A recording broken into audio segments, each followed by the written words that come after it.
Morocco, the birthplace of Tadelakt, a plaster and design trend that has swept the modern world. With its inherent depth, rich history, dynamic color, and cultural significance, it's no wonder that walls across the planet are now being coated with this coveted technique. And like many design trends, it's sadly being morphed, augmented, misused, and perceived as stolen by many from a country in desperate need of financial support, especially after the 2023 earthquake. Please help us give back and pay homage to a time-honored technique as we focus on a rural community in need.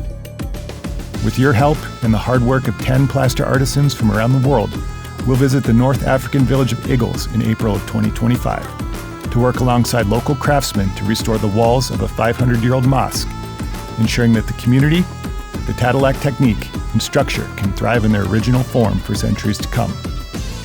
Please join us in a global fundraising event in conjunction with the Atlas Cultural Foundation as we raise capital to offset the expense of in-country costs for the project's participants. All donations are tax deductible and every little bit counts.